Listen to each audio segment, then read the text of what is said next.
नमस्कार दोस्तों, एक बार फिर से आपका हार्दिक स्वागत, अभिनंदन। मित्रों, आज हम एक बड़ा ही शानदार टॉपिक करने जा रहे हैं जिसका नाम है जैव प्रौद्योगिकी या बायोटेक्नोलॉजी। देखो, ये एग्रीकल्चर से रिलेटेड टॉपिक है क्योंकि इस टॉपिक का बहुत ज़्यादा यूज करके आजकल नई नई टेक्नोलॉजी से बहुत सारे हम रिकम्बिनेंट डीएनए और GMO genetically modified organism, plants इत्यादि हम तैयार कर रहे हैं। तो ये आपके भविष्य के लिए काम आने वाला टॉपिक है, बड़ा ही शानदार टॉपिक है जैव प्रौद्योगिकी। तो शुरू करते हैं इस टॉपिक को, हम किस तरीके से पढ़ेंगे। तो जैव प्रौद्योगिकी है क्या, सबसे पहले तो ये हम देखते हैं। जैव प्रौद्योगिकी, जैव प्रौद्योगिकी यानी बायोटेक्नोलॉजी, बायोटेक्नोलॉजी, बायोटेक्नोलॉजी। सबसे पहले तो हम बात करते हैं ये शब्द किसने दिया। Term given by Karl Eriki. ठीक है, यह शब्द किसने दिया? कार्ल एरिकी ने दिया भाई, ओरिकी ने दिया। इसका उद्देश्य क्या है, ऑब्जेक्टिव क्या है, उद्देश्य क्या है बायोटेक्नोलॉजी का? सूक्ष्म जीवों,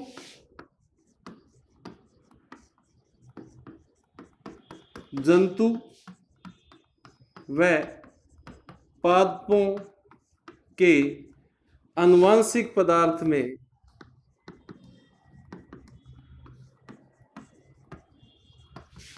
परिवर्तन लाकर मानव उपयोगी बनाना,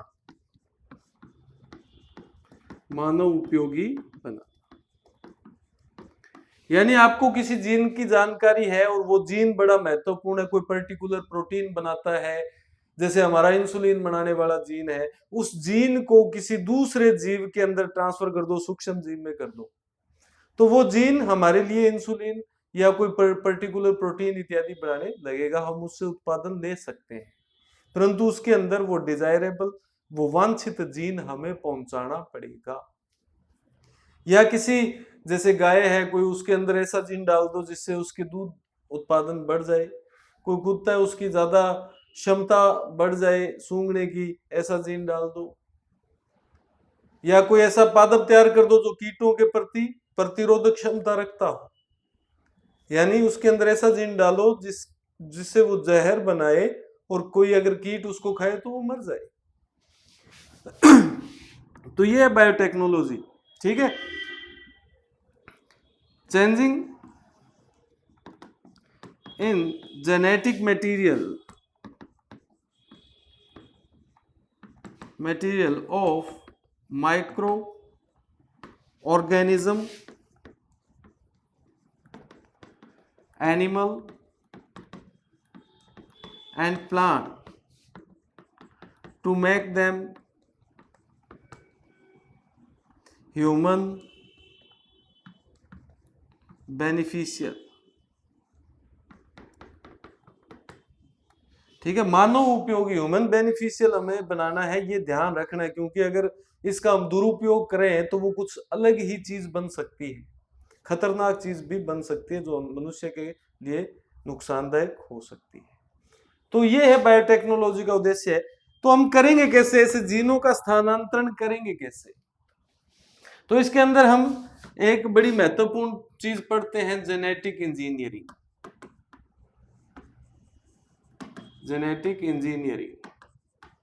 आनुवांशिक अभियांत्रिकी,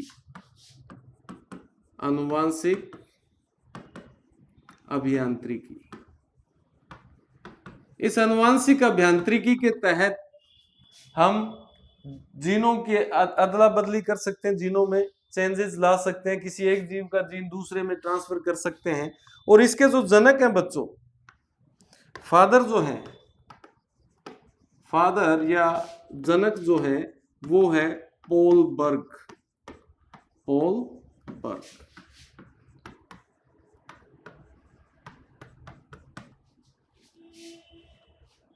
और एक इसके अंदर होता है रिकम्बिनेंट टेक्नोलॉजी। रिकम्बिनेंट टेक्नोलॉजी, तो सबसे पहला रिकम्बिनेंट जो डीएनए बनाया था वो हर्टबर्ट बोयर व स्टैनले कोहन ने बनाया था, स्टैनले कोहन ने। ठीक है, तो इस जेनेटिक इंजीनियरिंग का प्रयोग कैसे करेंगे? तो जेनेटिक इंजीनियरिंग के लिए हमें कुछ टूल चाहिए। जेनेटिक इंजीनियरिंग के लिए हमें कुछ टूल्स चाहिए, आवश्यक पदार्थ चाहिए जिसकी मदद से हम जीनों का स्थानांतरण कर सकते हैं। तो इसकी टूल्स क्या क्या है? टूल्स क्या क्या चीजें हमें आवश्यकता से चाहिए? तो एक आते हैं एंजाइम,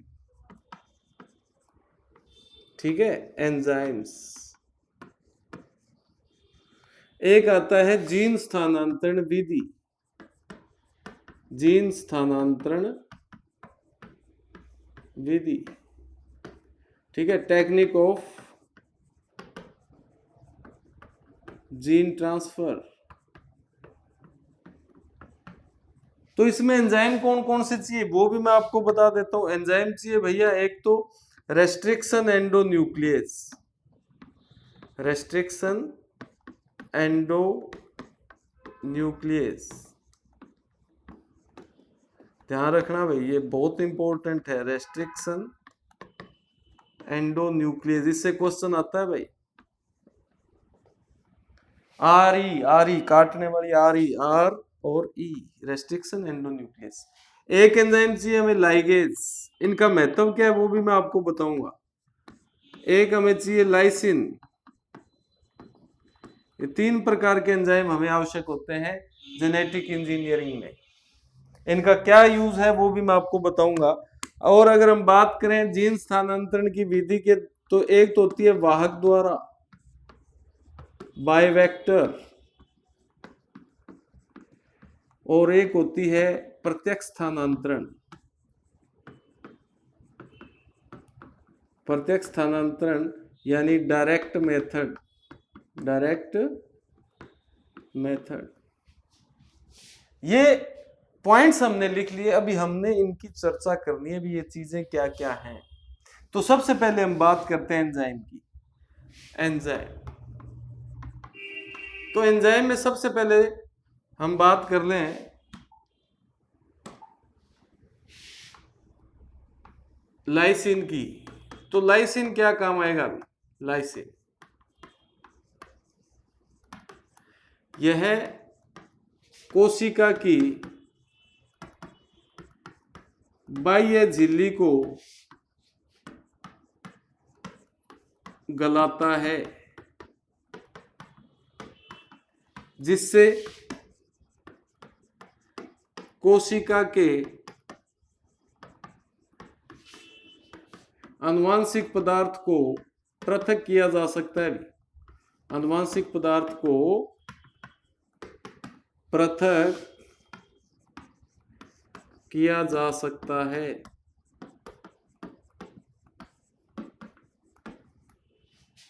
ठीक है, lysine degenerate outer layer of cell so that genetic material can be isolated। अब ऐसा तो नहीं है अभी सेल को आप तोड़ दो थोड़े से जेनेटिक मटेरियल निकल, बड़ी छोटी है, सूक्ष्म है, नाजुक है, कोमल है, तो उसको एंजाइम लाइसिन में डालोगे तो वो बाह्य झिल्ली को गला देगा, जिससे उसका जेनेटिक मटेरियल निकल जाएगा। तो ये काम हो गया लाइसिन का। अब बात आती है सबसे महत्वपूर्ण, endonuclease, restriction endonuclease, restriction endonuclease. इसमें एक आर एक ई, यानी आर ई। आरी क्या काम आती है भाई? काटने के। ये रेस्ट्रिक्शन एंडोन्यूक्लियस जो है बच्चों, इसके बारे में ध्यान रखना, यह डीएनए को विशिष्ट स्थल से काट सकता है। ठीक है, can break the DNA from specific site. Specific site, ये इसकी विशेषता है। जीन होंगे किसमें? डीएनए में तो होंगे। हमने पिछली molecular basis of inheritance class में देख लिया, जो डीएनए है उसके जीन होंगे। तो हमें कौन सा जीन चाहिए, तो उस जगह से हम इस आरई के द्वारा उस डीएनए को काट सकते हैं। ठीक है, इसकी खोज नाथन आर्बर व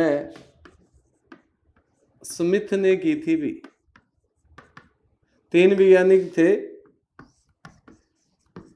नाथन आर्बर व स्मिथ ने की थी। ठीक है, इसके इस काटने वाले गुण के कारण इसे आणविक कैंची या चाकू, अगर इंग्लिश में बात करें तो मॉलिक्यूलर सीजर भी कहते हैं। also known as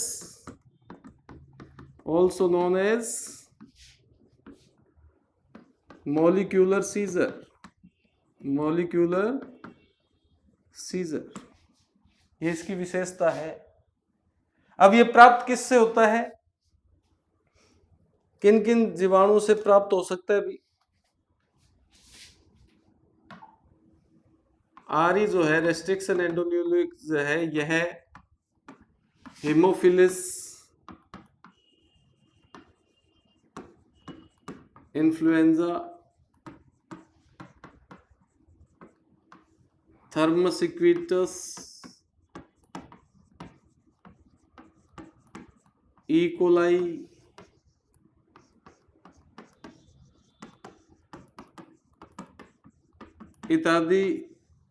इत्यादि सूक्ष्म जीवों से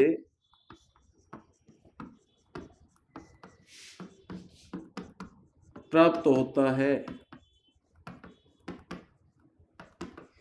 obtained from these organisms। ठीक है, इनसे हमें प्राप्त होता है। इस पे भी क्वेश्चन है तो हम कर सकते हैं। अगला जो एंजाइम है बच्चों, वो है लाइगेज। तीसरा एंजाइम जो है वो है लाइगेज। ठीक है, इसके बारे में आप जानते ही हैं, इसकी एक प्रॉपर्टी है, ये डीएनए खंडों को जोड़ सकता है, अटैच कर सकता है। तो लाइगेज जो है डीएनए खंडों को जोड़ता है, अटैच या रिजॉइन डीएनए फ्रैगमेंट्स। तो ये इसकी विशेषता, इसलिए इसको आणविक गोंद कहते हैं। हम क्या कहते हैं? आणविक गोंद, मॉलिक्यूलर ग्लू इसको कहते हैं। तो आपसे पूछ ले आणविक गोंद कौन है जी, तो लाइगेज है। आणविक गोंद कौन है? लाइगेज है। अब बात करते हैं, एंजाइम की बात तो होगी, अब वाहक की। जीन स्थानांतरण विधि, gene transfer method.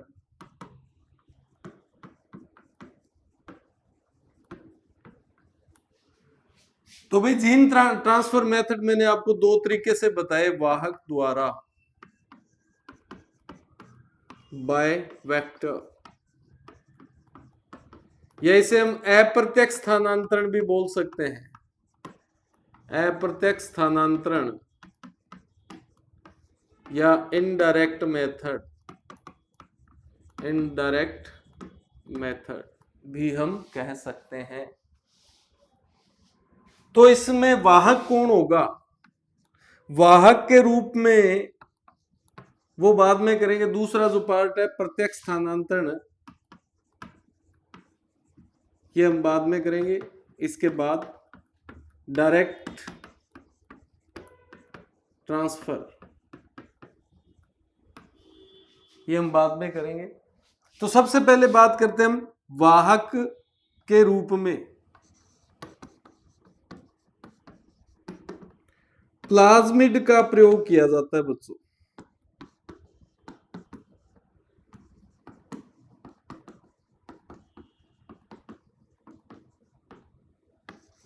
Plasmid is uses as a vector। ये जीनों को ले जाने की क्षमता रखता है, इसलिए प्लाज्मिड को हम जीन टैक्सी कहते हैं। क्या कहते हैं बच्चों? Gene taxi. कौन है? प्लाज्मिड। अब ये प्लाज्मिड क्या होता है इसकी भी चर्चा कर लेते हैं हम, क्योंकि हमने एक एक चीज की चर्चा करनी है, कहीं भी बाईपास नहीं चलना है, एक एक चीज को समझते हुए चलना है। प्लाज्मिड,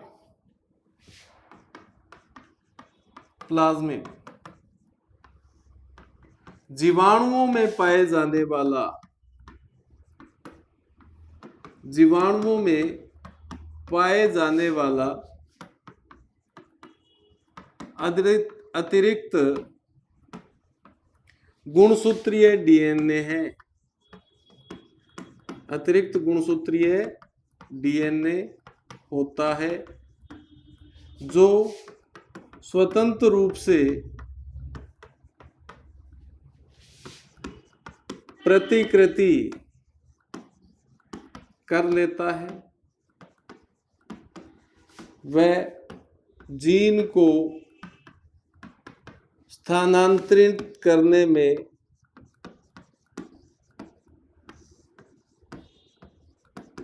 सक्षम होता है।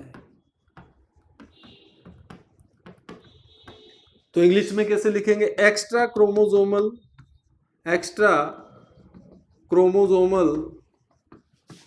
DNA of bacteria which can independent replication and easily transfer the gene। तो आसानी से जीन को ट्रांसफर करने की क्षमता रखता है। अगर हम बात करें डायग्राम के रूप में, तो जैसे ये जीवाणु है कोई, आपको पता है इसके अंदर न्यूक्लियस तो होता नहीं, तो ये इसका क्रोमोसोमल डीएनए हो गया। क्रोमोसोमल डीएनए जो एक ही गुणसूत्र बनाता है, गुणसूत्रीय डीएनए हो गया। ये तो मुख्य है गुणसूत्रीय डीएनए। अब इसके साथ ही इसी प्रकार से एक और अलग से डीएनए पाया जाता है जिसे बोलते हैं अतिरिक्त गुणसूत्रीय डीएनए। अतिरिक्त गुणसूत्रीय डीएनए, एक्स्ट्रा क्रोमोसोमल डीएनए, जो गुणसूत्र बनाने में, क्रोमोसोम बनाने में पार्टिसिपेट नहीं करता है। और इसी को हमने नाम दिया है क्या बच्चों? इसी को हमने नाम दिया है प्लाज्मिड। क्या नाम दिया है? प्लाज्मिड।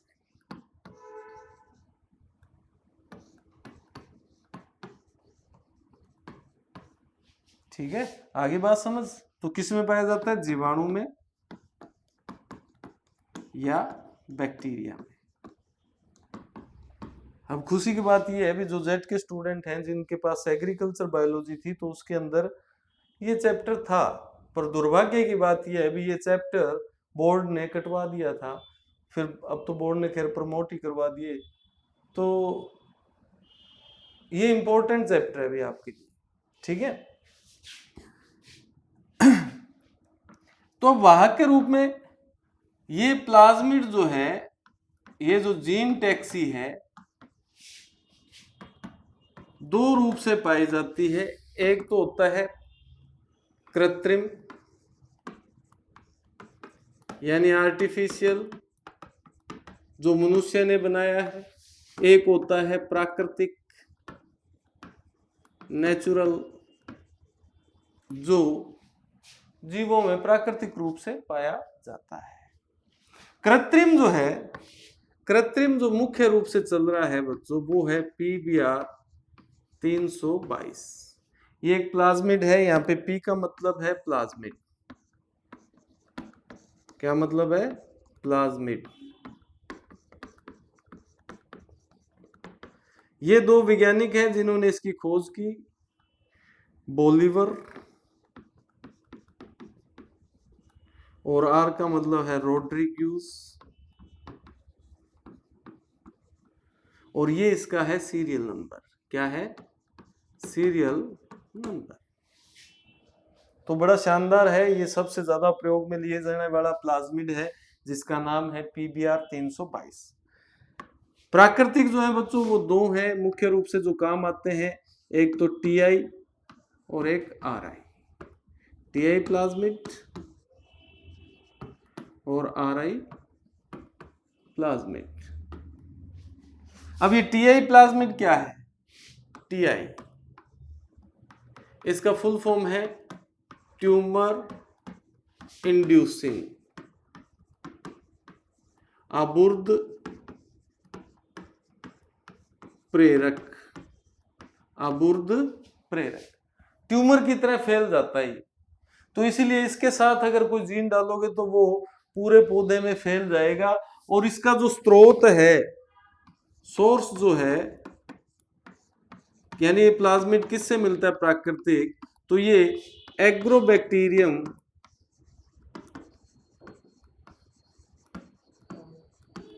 ट्यूमेफेसियन, एग्रोबैक्टीरियम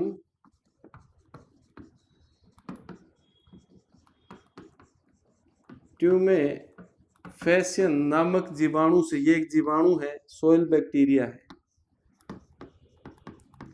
बैक्टीरिया एक, उसके अंदर पाया जाता है। एग्रोबैक्टीरियम ट्यूमेफेसियंस में TI प्लाज्मिड पाया जाता है। बड़ा शानदार है, पौधों में जीन स्थानांतरण करने के लिए बड़ा ही उत्तम प्रकार का एक प्लाज्मिड है। सेकंड जो है वो है RI प्लाज्मिड। RI की फुल फॉर्म है भी रूट इंड्यूसिंग यानी जड़ प्रेरक। और इसका जो स्रोत है, सोर्स जो है, वो है एग्रोबैक्टीरियम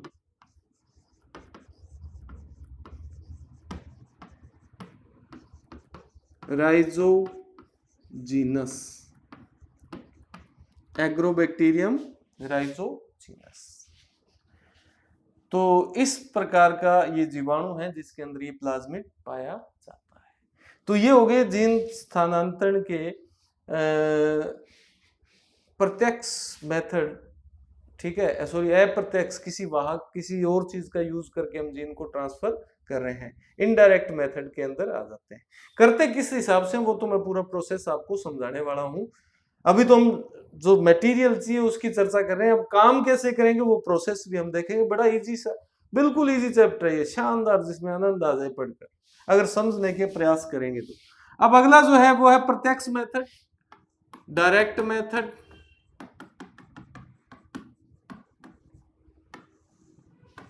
प्रत्यक्ष स्थानांतरण विधि। तो इसमें हम ज्यादा समय, इसमें बिल्कुल सिंपल सा है भाई।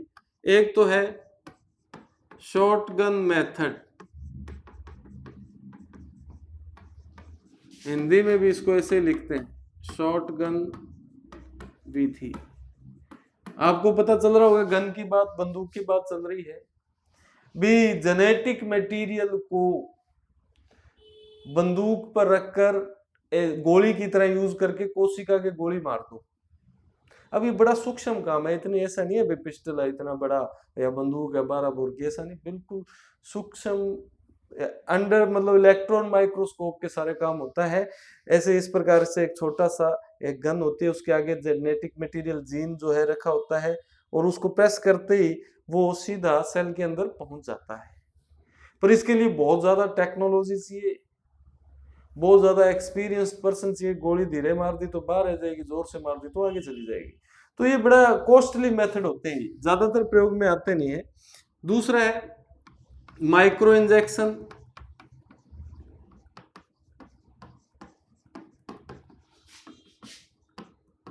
सूक्ष्म इंजेक्शन, भाई जेनेटिक मटेरियल के टीके को पहले उसको टीके में भर लो, फिर सेल के लगा दो, माइक्रो इंजेक्शन हो गया। तीसरा है इलेक्ट्रोपोरेशन।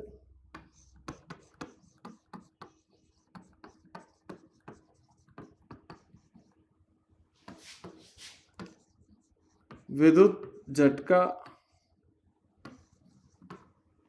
मतलब उसको इलेक्ट्रिक फील्ड में रख दो जेनेटिक मटेरियल को। जैसे ही आप झटके देंगे तो वो जेनेटिक मटेरियल सेल के अंदर चला जाएगा, क्योंकि आपको मतलब परमिएबल मेम्ब्रेन से होते हुए न्यूक्लियस के अंदर तक चला जा सकता है, या न्यूक्लियस नहीं होगा तो सूक्ष्म जीव के जेनेटिक मटेरियल से जाकर मिल जाएगा। ठीक है, इस प्रकार से एंजाइम लाइपोसक्शन भी,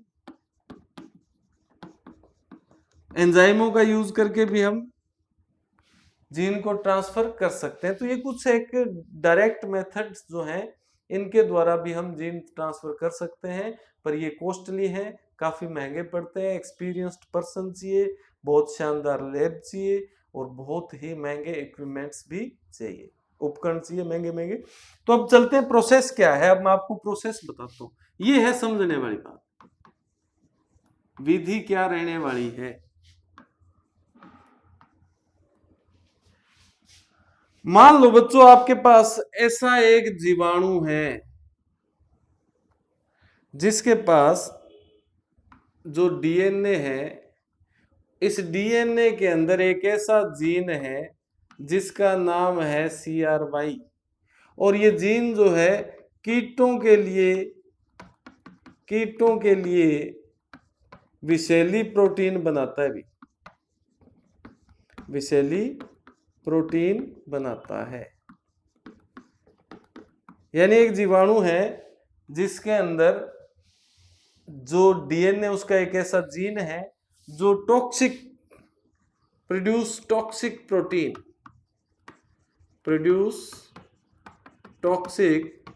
प्रोटीन फॉर इंसेक्ट। यानी अगर कोई कीट उसको खाएगा तो उसकी मृत्यु हो जाएगी। तो भाई इस बैक्टीरिया को जो नाम है बैसिलस थुरिंजिएसिस है, मान बैसिलस। साथ में ये समझ लो भी प्रोसेस भी पढ़ रहे हैं, और साथ में बीटी कॉटन कैसे बनती है ये भी हम समझ रहे हैं। अब आपको क्या करना है बच्चों, इस सबसे पहले इस कोशिका को, इस जीव को, जीवाणु को लाइसिन के अंदर रखना है। किस में रखना है? लाइसिन। तो इसका डीएनए बाहर आ जाएगा, क्योंकि इसकी भित्ति गला देगा लाइसिन। अब हमें इस डीएनए का ये जो जीन है, मान लो ये क्राइजीन है, हमें इस डीएनए का ये जीन चाहिए, हम इसका उपयोग करने वाले हैं, इसको किसी पौधे में ट्रांसफर करने वाले हैं, तो ये जीन चाहिए। तो इसको आप आरी से काट दो। आरी की फुल फॉर्म क्या है? Restriction endonuclease. Restriction endonuclease. तो आपके पास ये इस प्रकार से इतना जीन आ गया, काट कर अलग कर दिया। आरी आपको पता है, जहां से आप चाहोगे वहां से काट सकती, इसलिए आणविक कैंची कहते हैं। अब आप क्या करो, अब आपके पास यानी ये बेसिलस बीटी जो था, इसका आपने ये जीन इतना निकाल लिया। अब आपने क्या किया, एक जीवाणु है जिसके अंदर प्लाज्मिड है, जिसके अंदर क्या है बच्चों, प्लाज्मिड है। ये इसका मान लो मेन गुणसूत्रीय डीएनए हो गया, ये एक अतिरिक्त गुणसूत्रीय डीएनए है। आप इसको भी लाइसिन में रखो, लाइसिन में रखोगे तो इसका प्लाज्मिड बाहर आ जाएगा, बाकी क्या सामान फेंक दो, जो चाहिए वो रखो। अब इस प्लाज्मिड को भी बच्चों आरी से काट लो, और इतना काटो भी ये जो जीन है ये इसमें फिट आ जाए।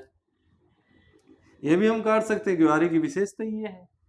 अब आप क्या करो, अब आप इन दोनों को लाइगेज के साथ रखेंगे, गोंद के साथ जब रखेंगे तो गोंद इस दोनों को जोड़ देगा, जोड़ेगा तो ये चीज बन जाएगी भाई, ये चीज बन गई बच्चों, ये जीन आ गया क्राई और बाकी का प्लाज्मिड वाला हिस्सा हो गया।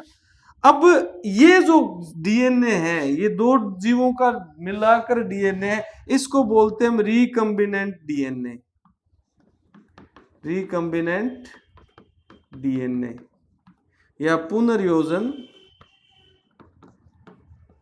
पुनर्योजन डीएनए। अब आप क्या करो, आपको पता है ये ले जा सकता है प्लाज्मिड, इसको ले जा सकता है जीन टैक्सी है, इसको आप कॉटन की सेल में ट्रांसफर कर दो, कॉटन सेल में, ये कॉटन की सेल है, इसका ये डीएनए है, आप इसको इसमें भेज दोगे, ये आराम से ले जाएगा, और ये अल्टीमेटली ब्लू कलर वाला जीन जो है वो किस में पहुंच गया, कॉटन सेल में। अब इस सेल से हम प्लांट टिश्यू कल्चर से पादप का निर्माण कर देंगे, पौधे का, तो ये जीन इस पूरे पौधे में पहुंच जाएगा, और इस पौधे को हम नाम देंगे अब बीटी कॉटन। क्या नाम देंगे, बीटी कॉटन, बीटी कपास। अब इस कपास को कोई भी कीट खाएगा, कोई भी कीट खाएगा, इसको खाएगा तो उसकी क्या हो जाएगी, मृत्यु, डेथ हो जाएगी उसकी, किल। क्यों, क्योंकि इसके अंदर वो जीन है, ब्लू कलर से पूरा पौधा बना दिया, इसके हर सेल में वो जीन है जो एक टॉक्सिक प्रोटीन प्रोड्यूस करेगा, जहरीली प्रोटीन बनाएगा, और वो केवल कीटों के लिए जहरीली होती है। तो ये प्रोसेस रहता है, पहले डीएनए को, जीन को निकालो जो आपको जीन चाहिए, फिर उस जीन को प्लाज्मिड से जोड़ो, फिर ट्रांसफर करा दो, बात है सीधी। एंजाइम कौन कौन से आएंगे, रेस्ट्रिक्शन एंडोन्यूक्लियस आएगा, लाइसिन आएगा, लाइगेज आएगा, वाहक यूज कर सकते हो आप। तो अब ये जो बीटी कपास है ये बच्चों जीएमओ है, ये क्या है, एक जीएमओ है। जीएमओ की फुल फॉर्म होती है जेनेटिकली मॉडिफाइड ऑर्गेनिज्म, अनुवांशिक रूपांतरित जीव, अनुवांशिक रूपांतरित जीव, जीएमओ इसे कहते हैं। अब अगर ये पादप है तो अनुवांशिक रूपांतरित पादप लिख सकते हो, जंतु है तो अनुवांशिक रूपांतरित जंतु लिख सकते हो, सूक्ष्म में जीव है तो अनुवांशिक रूपांतरित सूक्ष्म जीव, यानी genetically modified animal, genetically modified plants, genetically modified micro organism. तो इस प्रकार से हम जीएमओ तैयार कर सकते हैं। तो ये थी आज की इस क्लास की जानकारी, जिसके अंदर हम बायोटेक्नोलॉजी की टूल्स के बारे में हमने पढ़ा, प्रोसेस क्या है वो हमने जानकारी ले ली, चाहे आप बीटी कॉटन बनाओ, चाहे आप ह्यूमुलिन बनाओ, इंसुलिन बनाओ, जीन ट्रांसफर करना है, यही प्रोसेस सब में समान रहने वाला है। अगली क्लास में हम बात करेंगे जीएमओ की, और साथ में बायोटेक्नोलॉजी में यूज होने वाली डिफरेंट टेक्निक्स की। तो ठीक है मित्रों, तब तक के लिए धन्यवाद, नमस्कार।